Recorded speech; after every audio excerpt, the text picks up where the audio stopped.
जाओ।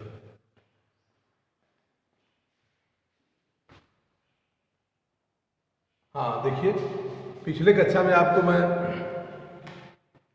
भारतीय दंड संहिता का चैप्टर 3 जो आपको धारा 53 से लेकर 75 तक का उपबंध के धाराओं में उपबंधित है, उस विषय पर हमने परिचर्चा किया, जिसमें दंड के विषय में है, दंड कितने प्रकार के हैं और दंड दिए जाने का जो आधार होगा, इस पर हम चर्चा करते हुए आपको बताए थे 5 प्रकार के दंड हैं और 5 दंड के सिद्धांत हैं। उसको आप पुनः जो है अपना रिपीट कर लीजिएगा। अब आज हम उसी के एक कड़ी जोड़ते हुए भारतीय दंड संहिता की धारा 70, भारतीय दंड संहिता की धारा 70 जो है ये कहती है कि जुर्माने का 6 वर्ष के भीतर या कारावास के दौरान अदा होना आवश्यक है यदि संपत्ति को दायित्व से मृतक को मुक्ति नहीं प्राप्त करता है। ये कहता है death not discharge property for liability. ये जो है fine liability with in the 6 year imprisonment. ये कहता है, ये धारा कहती है कि ऐसी परिस्थितियां हैं कि जब न्यायालय किसी व्यक्ति को कारावास में चाहे जीवन कारावास हो या साधारण कारावास। अब कभी कभी हम देखते हैं कि न्यायालय फाइन लगा देती है और इम्प्रिजमेंट मतलब कारावास देती है। तो धारा 70 में यह उपबंधित किया गया है, भारतीय दंड संहिता की धारा 70 सेक्शन 70 में यह उपबंध है कि अब कभी कभी ऐसी परिस्थितियों में कि जुर्माना कब तक दिया जाएगा का उपबंध न्यायालय उसमें अपने जजमेंट में नहीं लिखता है, तब के लिए यहाँ धारा 70 में उपबंधित है।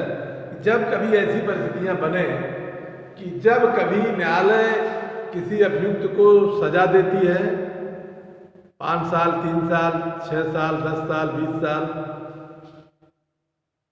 या जुर्माना देती है, तो जुर्माना कब तक वो अदा करेगा? सजा तो जेल में भोग रहा है, जुर्माना कब तक अदा करेगा? मान लीजिए कि सजा 10 साल हो गई, जिसे किसी व्यक्ति को किसी अपराध के लिए 10 वर्ष की बामुशक्कत कैद या 50,000 रुपये जुर्माना, तो कैद तो चला गया, जुर्माना कब तक देगा? तो धारा 70 में उपबंधित है कि किसी व्यक्ति को यदि जुर्माना का और सजा दोनों है तो जुर्माने की राशि 6 वर्ष के भीतर उसको जमा कर देना है। जुर्माना जो है, जुर्माना इसमें है उपबंधित है कि जहाँ जुर्माना और सजा दोनों हो, तो उसमें उपबंधित है कि जुर्माना 6 वर्ष के भीतर जो है 6 वर्ष के भीतर उसको जमा कर देना है। यदि कारावास 6 वर्ष से अधिक अवधि का है तो उसके पूर्व मतलब कारावास जेल से निकलने से पूर्व उसको जुर्माना भरना पड़ेगा।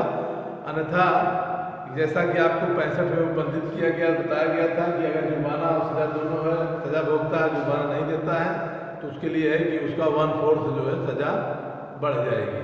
जिसे 10 साल जुर्माना, 10 साल सजा है और 50,000 जुर्माना नहीं देता है, तो उसका 1/4, 10 साल का 1/4 मतलब 2.5 साल जुर्माना और सजा उसकी बढ़ जाएगी। अर्थात सजा के पहले अथवा 6 साल के अंदर जुर्माना दे देना है। परंतु यदि अभियुक्त जेल के अंदर मर जाता है तो उसके मृत्यु हो जाने से जुर्माना समाप्त नहीं होगा, सजा समाप्त हो जाएगी। उसके बदले में कोई दूसरा सजा नहीं काटेगा जेल में, उसकी सजा समाप्त हो जाएगी। लेकिन जो उसको जुर्माना देना है तो जुर्माना उसकी प्रॉपर्टी है, जो अभियुक्त जो प्रॉपर्टी है उस प्रॉपर्टी को बेच करके न्यायालय जुर्माना की राशि को वसूल करेगा या पीड़ित पक्षकार को जमा करेगा या राजकोष से जमा करेगा, लेकिन जुर्माना व्यक्ति की मृत्यु के बाद जुर्माना जो है मतलब की राशि जो है समाप्त नहीं होती, उसका दंड समाप्त होगा, अग्रिम जुर्माना जो है उसको देना होगा। धारा 70 यही बंद करता है भारतीय संहिता का कि व्यक्ति की मृत्यु के बाद भी जुर्माना उसको देना पड़ेगा। जुर्माना मर जाने के बाद जो है मतलब death not discharge property for liability, criminal liability, आपराधिक दायित्व में जो है मतलब कि जो उसको फाइन दिया गया है उसको जुर्माना लगाया गया, जुर्माने की राशि को मर जाने पर ऐसा नहीं है कि नहीं देना होगा, मर जाने पर उसकी प्रॉपर्टी को बेच कर देना होगा। धारा 70 आपकी यही कहती है। ठीक, अब देखिए धारा 71 है। धारा 71 71 भी कहता है, धारा 71 का है। धारा 71 में है limit of the fine.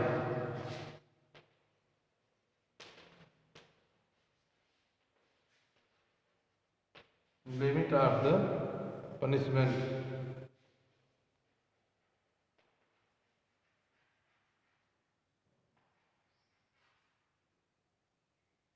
Limit of the punishment.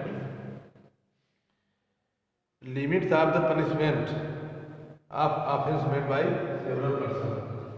Of offence by several person.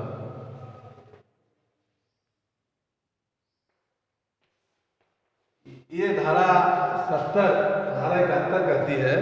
धारा 71 में यह उपबंधित किया गया है कि कई अपराधों से मिलकर बने अपराधों के लिए दंड की अवधि। Limits of the punishment of offence made by of the several offence, कई अपराधों के लिए, सही कई अपराधों के लिए several offence, several person, several offence, कई अपराधों के लिए मिले मतलब मिलकर बने अपराध के लिए दंड की व्यवस्था बताता है। 71 में कहता है कि जहां की कोई बात जो अपराध है, कोई बात अपराध है मतलब कोई अपराध है ऐसे भागों में से जिसका कई भाग स्वयं अपराध है से मिलकर दंडनीय है, वहाँ अपराधी अपने ऐसे अपराधों में से एक से अधिक दंड से दंडित नहीं किया जाएगा जब तक कि वह ऐसे अभियुक्त के रूप में उपबंधित न किया गया हो। अर्थात ये धारा कहती है कई अपराधों को मिलकर बने अपराध के लिए दंड की अवधि क्या होगी। धारा 71 में है कि कई अपराधों को एक साथ कई अपराधों से मिलकर बने अपराधों के लिए दंड की अवधि क्या होगी। जैसे इसमें इसका ये अर्थ है, आपको ऐसे समझना है कि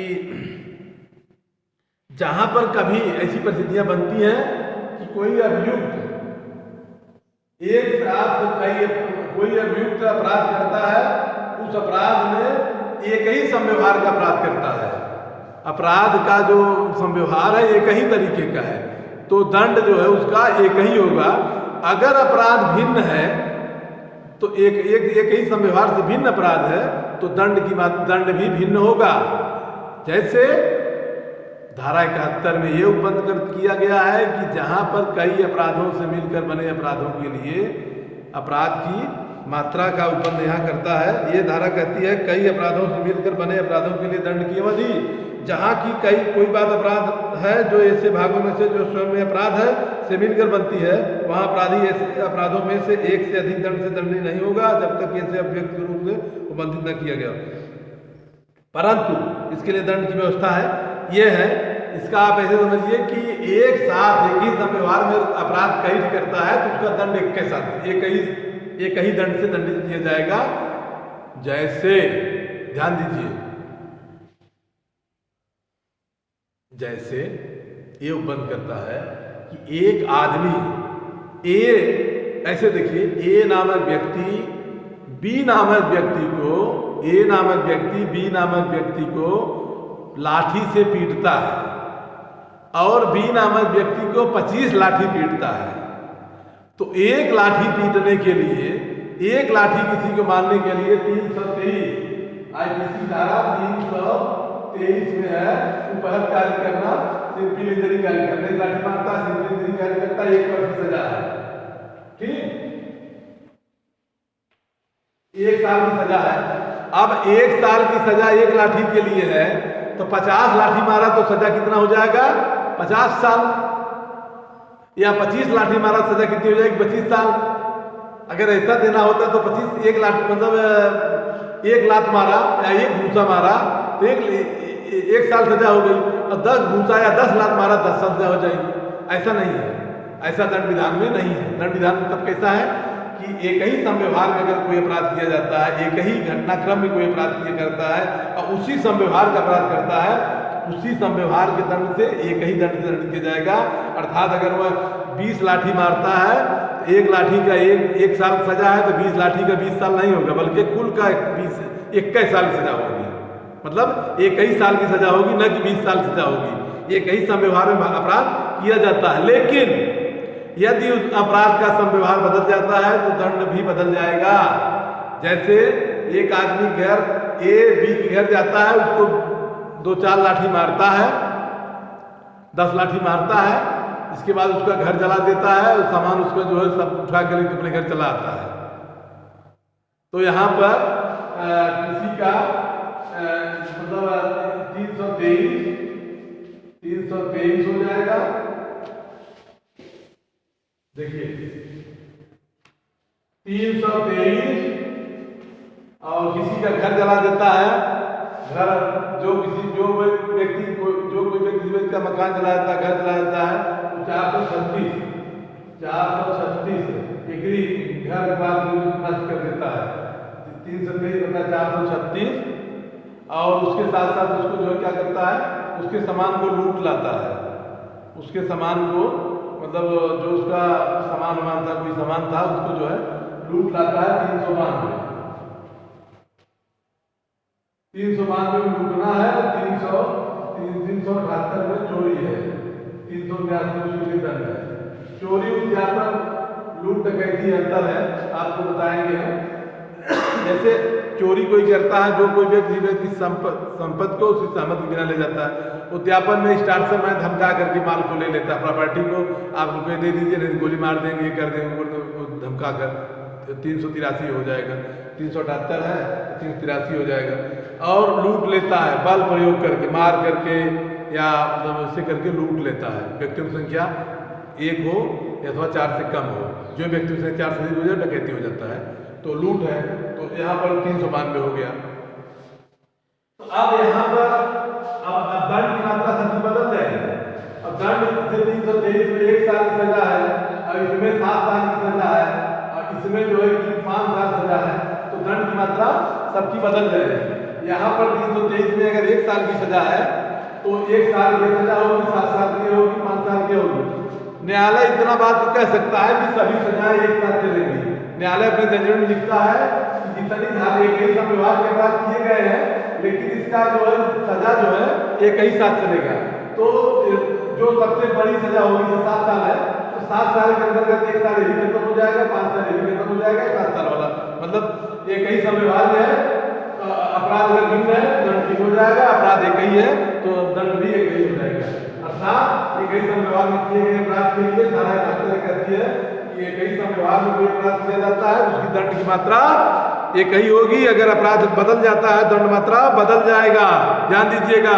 ऐसा नहीं है कि लाठी से मारा तो 1 लाठी मारा तो 1 साल, 10 साल लाठी मारा तो 10 साल होगा, 10 साल नहीं हुआ 1 के लाठी होगा। लेकिन लाठी से मारा उसके साथ और अपराध कर दिया, चोरी कर लूट लिया, या और कोई संपत्ति को नुकसान पहुंचा दिया, या तो कोई नाच चलनी फूटा या जो भी आप कह लीजिए घर पीट के गिरा दिया या जो भी कर दिया, तो एक ही संव्यवहार में अलग अलग अपराध करता है तो दंड अलग अलग हो जाएगा। लेकिन एक ही संव्यवहार में एक ही अपराध करता है, भले अपराध कितना गंभीर हो जाए दंड एक ही होगा।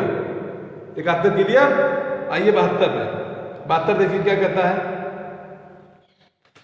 भारतीय दंड संहिता धारा 72 में क्या है? 72 में है, इसमें है कई अपराधों में से एक के दोषी व्यक्ति के लिए दंड, जबकि निर्णय में यह कथित संदेह है कि वह किस अपराध में दोषी है। हाँ समझ में आया। Punishment of offence guilty of the one several offence the judgment sitting that the doubtful within, मतलब अपराध जो कर रहा है एक ही संव्यवहार में कई अपराध करता है और उस अपराध में डाउट है कि किस अपराध के लिए दोषी किया जाए, तो उसको एक ही दंड से दंडित, जो सबसे कम दंड का है उसी दंड से दोषी ठहराया जाएगा। जब उन मामलों में जिसमें से निर्णय दिया जाता है कि कोई व्यक्ति उस निर्णय में निर्दिष्ट कई अपराधों में से एक अपराध का दोषी है किंतु वह संदेहपूर्ण है कि वह किस अपराध का दोषी है, तो यदि वह सब दंड से अपराधों से बंधित नहीं होगा बल्कि जो सबसे कम दंड है वो कम दंड वाला दंड से दंडित किया जाएगा, अर्थात उसको दंड की मात्रा जो है कम दंड दिया जाएगा। ठीक, दंड की मात्रा उसको कम से कम दंड में जो दिया जाएगा। 73 है एकांत परिरोध। एकांत परिरोध, एकांत परिरोध कहते हैं सॉलिटरी कन्फाइनमेंट, एकांत परिरोध। एकांत परिरोध से तात्पर्य है, एकांत परिरोध, एकांत परिरोध से तात्पर्य है, हाँ देखिए, जब कोई व्यक्ति ऐसे अपराध के लिए दोषी ठहराया जाता है जिसको न्यायालय इस संहिता के अधीन उसे कठिन कारावास से दंडित शक्ति देता है, तो न्यायालय अपने दंडादेश के आदेश दे सकता है कि अपराधी को कारावास जिससे वह निर्दिष्ट करता है उसे किसी भाग के लिए कुल मिलाकर 3 माह से अधिक कारावास से दंडित, 3 माह से अधिक न हो उसे दंडित किया जाएगा। देखिए एकांत परिरोध में तात्पर्य, एकांत परिरोध जो है, अगर न्यायालय किसी को एकांत परिरोध देता है, एकांत में एकांत स्थान निर्जन स्थान पे उसको रखता है, तो उसमें ये बंद किया गया है, यदि कारावास 6 माह से अधिक दंडित नहीं है तो एक जैसे एक ऐसा, इसको ऐसे समझ लीजिए, अगर एकांत परिरोध उस दंड को एकांत परिरोध में बदलता है तो कारावास अगर 6 महीने का है तो एकांत परिरोध में अगर अभियुक्त मुलजिम है तो उसको 1 महीने से ज्यादा दंड नहीं दिया जाएगा। बात क्लियर हुई? धारा 73 में यह उपबंधित किया गया है कि जब कभी सोलिटरी कन्फाइनमेंट, एकांत परिरोध, इसमें यह उपबंध है कि जब कभी न्यायालय किसी व्यक्ति को दंडित करता है तो दंडित करते समय अगर उसको एकांत परिरोध देता है तो एकांत परिरोध यदि 6 महीने का है तो उसको एकांत परिरोध में, यदि सजा 6 महीने का है तो एकांत परिरोध अगर भोगना चाहता है तो 1 महीने भोग लेगा। अर्थात अगर अभियुक्त को 6 महीने की सजा हुई है तो अगर अकेले भोगना चाहता है तो 1 महीने भोग लेगा। दूसरा क्या है, यदि एकांत परिरोध 6 माह से अधिक है तो 2 महीने भोग लेगा। तीसरा है, यदि कारावास, उसको कारावास की अवधि जो है, जो दंडादेश दिया जाता है, कारावास की अवधि जो है, इम्प्रिजमेंट जो है, उसको 1 साल से अधिक का है तो 3 महीने से ज्यादा उसको रखा नहीं जाएगा। ध्यान दीजिए, 1 मिनट रुकिए, ध्यान दीजिए, मतलब 3 महीने से ज्यादा दंडित नहीं किया जाएगा। अब सेक्शन 74 में एकांत परिरोध की अवधि, एकांत परिरोध की अवधि सेक्शन 74 में लिखा गया है कि एकांत परिरोध किसी को रखा जाएगा तो एक बार में 14 दिन से अधिक एकांत परिरोध में नहीं रखा जाए, उसको निकाल कर फिर एकांत परिरोध से तात्पर्य है कि बाहरी आवरण से बाहर, जेल के बाहर बाहरी दुनिया से उस अभियुक्त का कोई मतलब नहीं है, उसको कहते हैं एकांत परिरोध। एकांत परिरोध से तात्पर्य है कि जेल के बाहर उसको कोई जानकारी ना हो, जेल के अंदर की बाहर की कोई भी सांसारिक चीजें उसको अवगत न कराया जाए, वही एकांत परिरोध है। अब सेक्शन 75 आप खत्म करते हैं। सेक्शन 75 में है कि सेक्शन 75 में एक बार पूर्ण दोष सिद्धि किया गया है तो फिर दंड दिया जाएगा। कब? जब भारतीय दंड संहिता के अध्याय 12 में है, जो सरकारी स्टैंप, सरकारी जो है सिक्का आदि को जो है कि करेंसी बनाता है, उसके लिए है 230 से 263 तक के दंड जो है, उसमें अगर कोई अपराध है, दोबारा अपराध करता है तो उसको 7 साल से कम सजा नहीं दिया जाएगा। दूसरा है संपत्ति के विरुद्ध अपराध, जैसे 378 से 462 तक है, संपत्ति के विरुद्ध अपराध 378 से 462 सेक्शन 17 में, मतलब अध्याय 17 में बंधित किया गया है। यदि उस अपराध का कोई अपराधी है, कोई दोषी है, फिर अपराध करता है, एक बार सजा पा गया था 3 साल 7 साल, फिर अपराध करता है तो उसको दोबारा जब दंड दिया जाएगा तो 10 साल से कम दंड नहीं दिया जाएगा। मतलब हैबिचुअल अपराधी को दंड देना है तो 10 साल से कम दंड नहीं दिया जाएगा। इसको कहते हैं सेक्शन 75 में हैबिचुअल अपराधी के लिए दंड। आदतन अपराधी जो है उसको दोबारा अपराध करता है तो उसको दंड व्यवस्था बताएगा सेक्शन 75 में, दोबारा 10 साल से कम नहीं दिया जाएगा। Thank you.